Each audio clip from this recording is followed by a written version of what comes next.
Estamos en el aire en FM Fénix y quienes estén mirando el canal de YouTube verán en primer plano, a mí no, por suerte, tienen el gusto de no verme, sino a Vittorio Pirillo. Estamos los dos de rojo, sí, Vittorio. Yo soy de Boca. Yo también soy de Boca, no de Deportivo Italiano, aunque tengo sangre.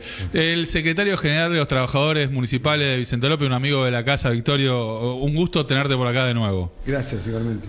Vittorio, la semana pasada estuvo Omar Arce, tu par de San Isidro, ahí sentado, en la previa de la votación de la CGT, en este clima, ¿no?, donde se está discutiendo. Y le preguntamos cómo estaban los trabajadores municipales de San Isidro. Hizo una descripción muy difícil, muy dura, ¿no?, con trabajadores por debajo de la línea de indigencia.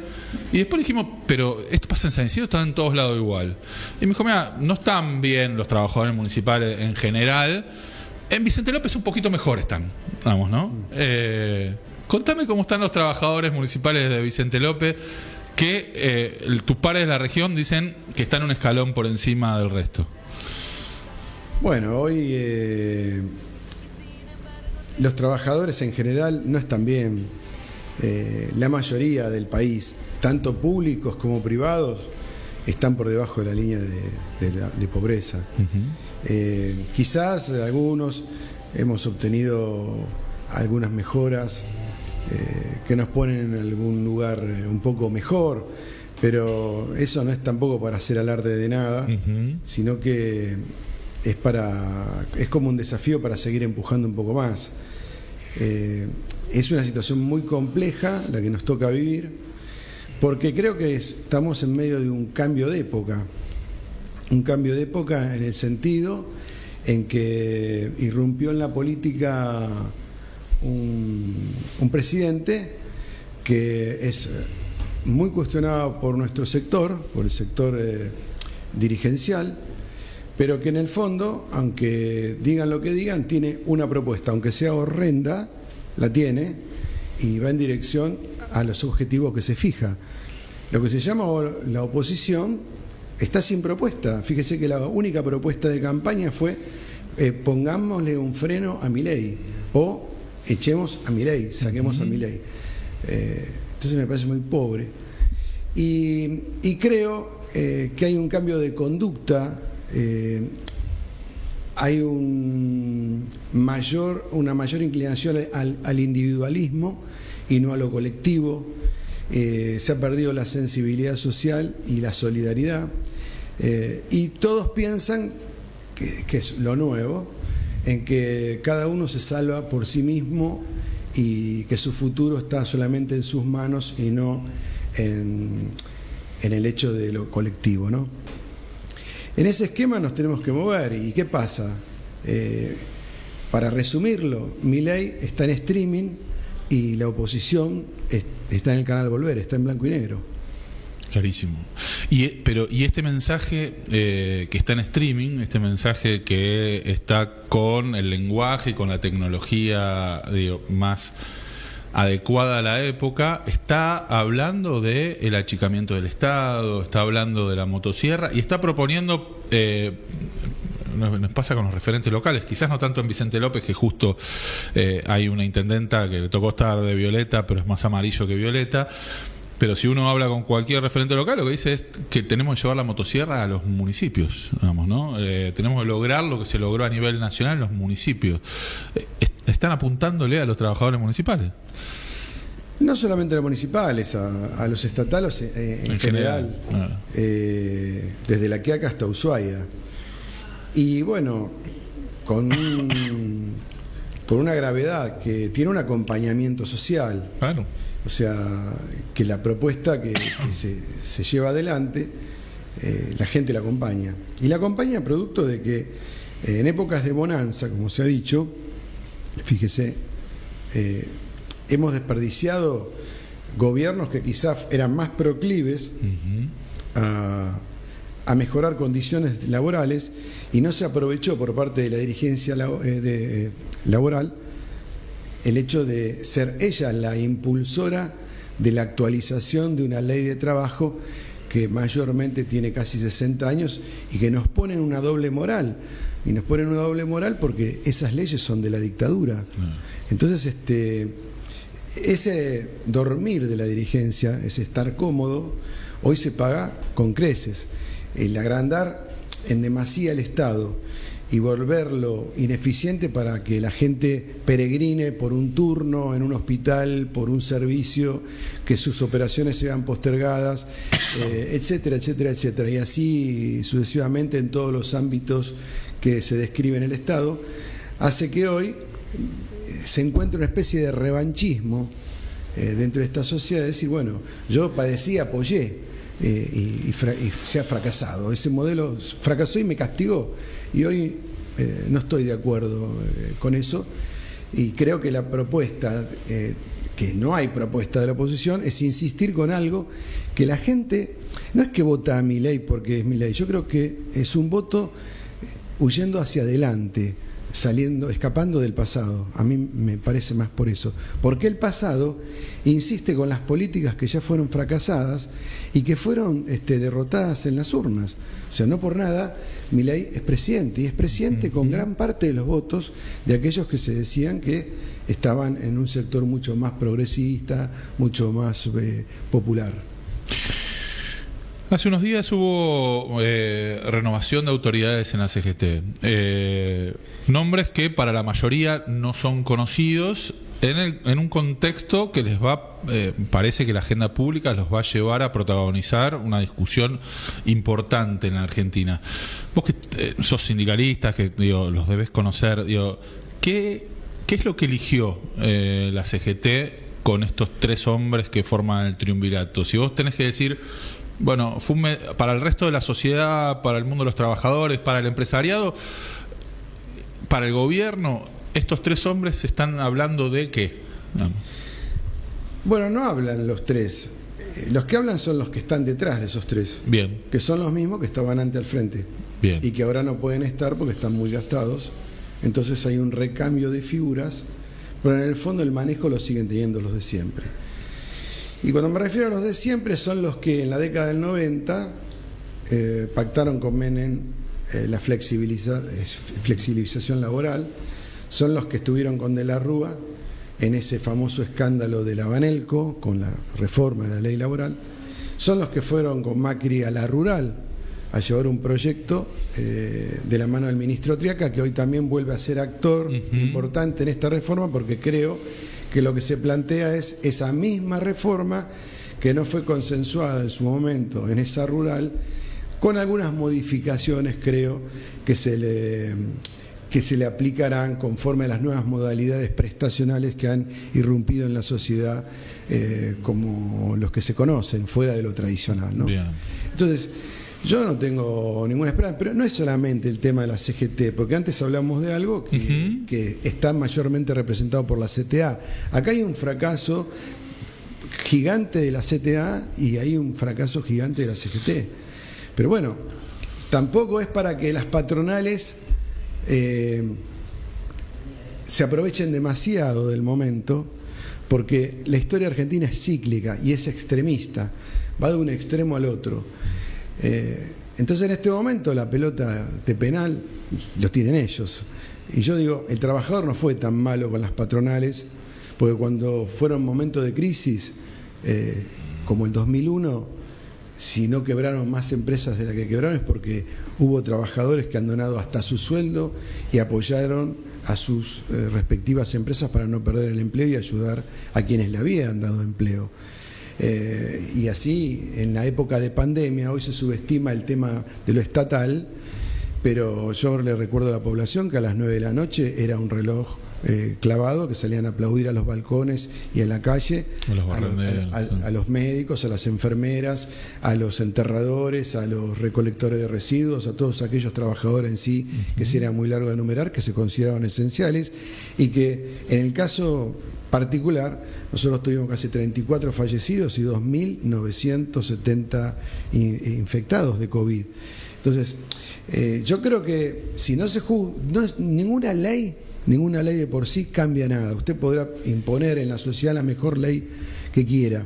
Pero si no hay un pacto social, si no hay un acuerdo en donde verdaderamente todos no vayan a sacar, sino resignen y estén dispuestos a dar, yo no veo ninguna solución. Usted podrá sacar alguna ventaja hoy y aprovecharse, pero después se quejan del revanchismo que seguramente vendrá y es un acto cíclico que no termina nunca. Yo creo que es el momento de tomar todos los errores del pasado y ponerlos en una mesa y tratar de buscar la mejor solución que es para todos. Yo entiendo que el empresariado necesita algún tipo de flexibilidad, sí, pero yo le recuerdo a ese empresariado que se ha hecho extremadamente trillonario con esta reforma, con esta ley laboral que está vigente de hace más de 60 años. O sea, que tan mal o tanto daño no le ha hecho esta ley a esos empresarios que hoy se aprovechan mucho más. Y yo pregunto, ¿y todo el exceso de ganancias, las ganancias que ahora van a tener,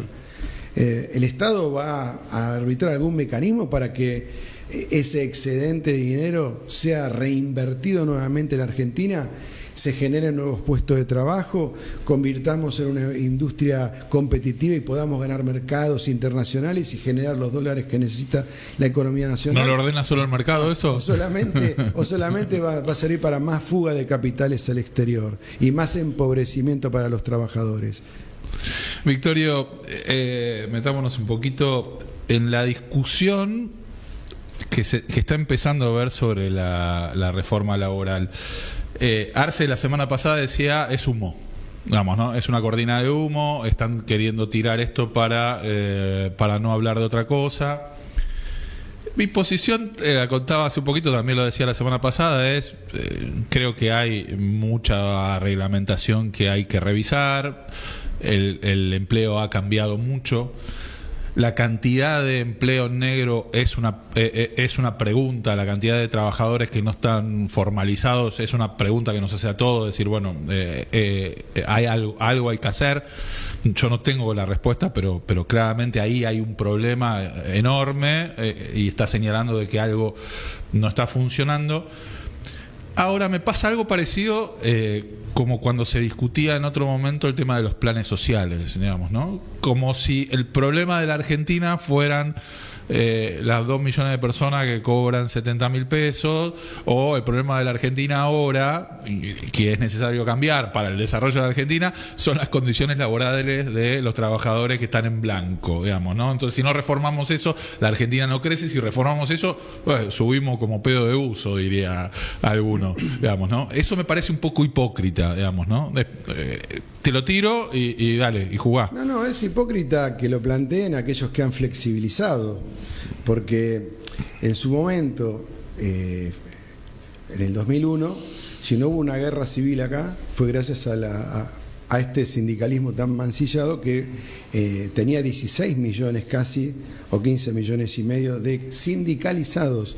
Y eso constituyó una malla de contención social a tal punto de que cuando se cayó el crédito en los sindicatos se seguía sosteniendo, cuando se cerraron las farmacias y los medicamentos, las farmacias de los sindicatos seguían proveyendo de medicamentos, etcétera, etcétera, etcétera. ¿Qué pasó después? Esta mecánica de la política hizo que se generara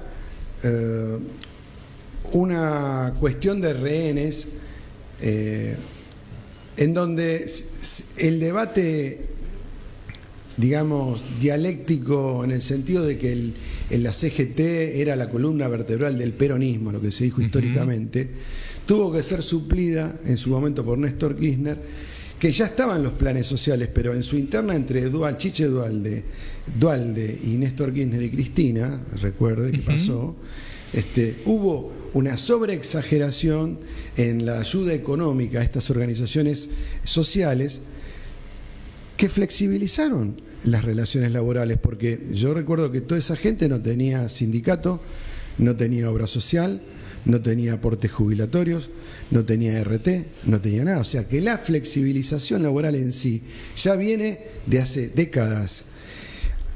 sería hipócrita decir que ahora recién vamos a flexibilizar. No, la sociedad viene siendo flexibilizada a tal punto que hoy los sindicalizados que le quedan a la CGT no llegan a los 2 millones o 2 millones y medio de trabajadores. Y también pasa en un lugar donde debe ser... Y los no formalizados, sí, los que no tienen nada, están arriba de casi cercano a los 10 millones. Los informales, los trabajadores informales son casi 10 millones.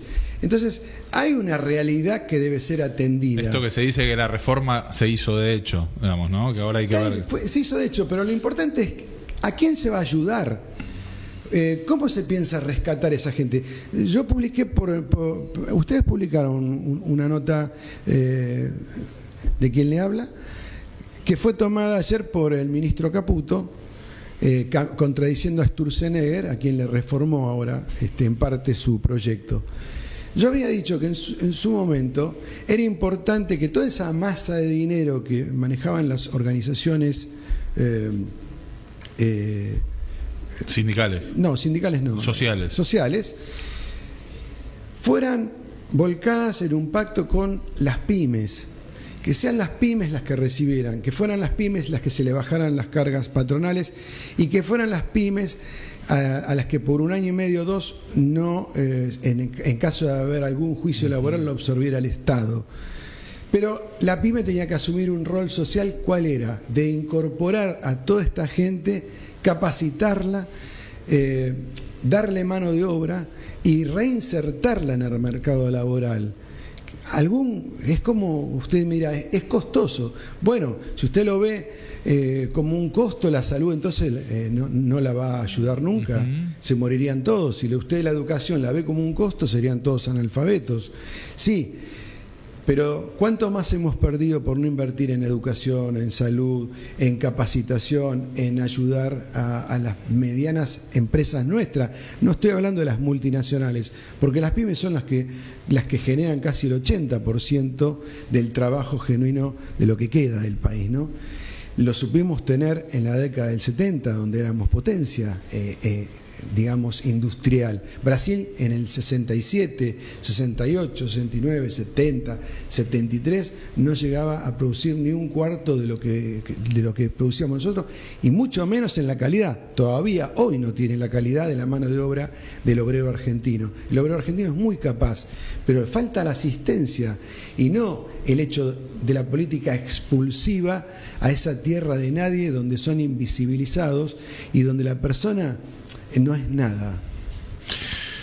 Te invito es difícil hablar de la reforma porque no tenemos un proyecto adelante, ¿no? Se empiezan a circular algunas cosas y después dicen no. Sí, hablamos hace unos días y después salió Sturzenegger a decir que todo lo que se hablaba no era eso. Entonces, no, ese es el proyecto. Vos sos un tipo creativo. Siempre que hablamos de cuestiones, siempre se te ocurren ideas. Me acuerdo la vez que habías propuesto un copago entre los municipios por las cuestiones de salud, que me pareció interesante, que nunca avanzó. Pensemos, no podemos decir, están pensando esto con las indemnizaciones, están pensando esto no tenemos. ¿Qué cosas crees que no se tienen que tocar? Digo, de donde estamos ahora, a ver, esto no se puede tocar, porque si no, no. ¿Y qué cosas, en qué área decís, bueno, en esto sería razonable que haya algún cambio? Digo, si lo pensamos en áreas, digamos, ¿no?, que hacen a la legislación laboral. Es muy amplio, sí. Eso, y resumirlo así es...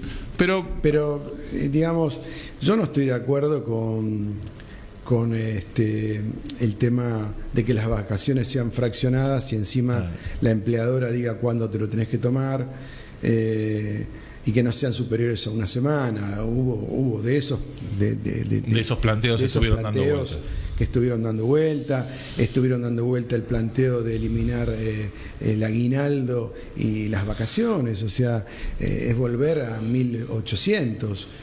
Yo no estoy de acuerdo con eso, no estoy de acuerdo con el tema de esta farsa que es la acumulación horaria a cambio de la eliminación de las horas extra, porque usted sabe que nunca se la van a dar, porque siempre la empresa va a tener una excusa para decir que ahora no te lo puedo compensar porque estamos en el mejor momento, y después cuando vayan a pedir algo van a decir que el gasto de luz por haber producido más es mucho mayor y el insumo de no sé qué ha sido triplemente más caro, y entonces ahora no, yo hablo siempre, creo que tenemos que hablar puntualmente.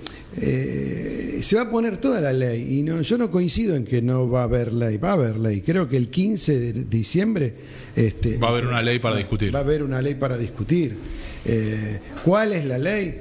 No lo sé, y no me animo a cuestionar nada, porque he cuestionado con un montón de artículos un proyecto de una diputada 10 que era libertaria, que la presentó el año pasado, y ahora resulta que ese proyecto de ley, todos salieron a decir que no se asemeja ni por medio metro a lo que realmente va a ser. Sí, el gobierno ha tenido esta estrategia de tirar y ver qué pasa. Bueno, en esto hay mayor resistencia, saquémoslo. Por ejemplo, el tema previsional. El tema previsional, sí. Lo tiró, vio que hubo reacción, y dijo, no voy a cometer el mismo error que Macri, que terminamos con las piedras, con el escándalo del Congreso, terminamos una bataola, una pérdida de 1 millón de votos. Entonces, lo vamos a dejar para si hay reelección. Lo vamos a discutir en otro mandato, no lo vamos a discutir ya en este. Eso fue una prueba piloto. Bueno, la ley laboral es exactamente lo mismo. Tiran un artículo, tiran el otro, ven la resistencia que hay, las modificaciones que se le ocurren a algunos o a otros, y creo que harán un mix de lo que pretendan algunos, adaptada a la realidad también, que es lo que decía antes. Yo no estoy a favor, estoy a favor de sostener la mejor legislación posible, porque el hombre tiene que ir hacia adelante, no para atrás. Pero es triste para un gobierno democrático llegar a la conclusión de que va a suprimir leyes que dio una dictadura. Clarísimo. Te hago la última, Victorio. Te agradezco la presencia en el estudio de FM Fénix. ¿Qué ves para adelante? Recién nos decías, me gustó mucho esto de los trabajadores salen huyendo, por ahí votan a Milei huyendo para adelante, huyendo. Uno ve al peronismo lo que fue este año y decir, bueno, lo que pasó el 7 de septiembre fue una excepción, digamos, no es más lógico lo que pasó en octubre. ¿Vos te cansás de llevar en las elecciones a referentes políticos al sindicato de distintos colores políticos, digamos, ¿no? Quizás queriendo mantener esa llama, imagino, ¿no? Lo charlamos, queriendo mantener esa llama, interesando a los trabajadores, involucrándolos en la política más allá de a quién voten. ¿Qué es lo que ves de lo que viene, digamos, ¿no? En un gobierno que parece estar solo en el escenario, digamos, ¿no? Yo veo que el cambio no va a venir del pasado. Yo creo que todo lo que ya es parte del pasado no tiene chance en el futuro. Incluyo al gobernador en esto. Yo no lo veo al gobernador presidente. Y creo que hasta donde se pueda ver, este cambio de clima y de pensamiento va a durar y vino para quedarse, porque ya muchos no trabajan colectivamente, trabajan desde sus hogares. Otros tienen otro tipo de emprendimientos, pero que no tienen nada que ver con el trabajo tradicional que tenemos. Y tengo mucha preocupación por el tema, volviendo al otro, el tema de las insalubridades, que es lo que a mí me preocupa. Quien le habla consiguió la insalubridad del cementerio, la insalubridad de los choferes de ambulancia, la insalubridad de los técnicos de rayos, la insalubridad de los técnicos de laboratorio, la insalubridad de zoonosis, de bromatología, de las mucamas del lavadero. Fueron muchos años de ir a La Plata, caminar muchos ministerios, convencer, buscar las inspecciones, lograrlos, y a mí creo que el legislador como quienes gobiernan deben pensar también que no es lo mismo generar un régimen para todos de la misma forma, porque el minero que va a 1000 metros abajo a buscar carbón no tiene la misma cantidad de vida útil que el resto que estuvo en la oficina. Clarísimo. Entonces, eso debe ser preservado. Y en cuanto a la sociedad, ya cambió. Y yo insisto en que nada de lo viejo tiene chance en el futuro. Yo creo que a Milei le van a ganar la oposición cuando encuentren otro Milei un poco más centrado, ¿no? Victorio Pirillo, secretario general de los trabajadores municipales de Vicente López. Victorio, siempre un placer, una invitación a la reflexión, un poquito de coyuntura y un poquito más allá, siempre. Gracias, Victorio. Gracias a ustedes. Vamos a hacer una cortina musical y nos vamos para Tigre a hablar un poco de la altura de las torres y del revuelo que se armó en el Consejo Deliberante.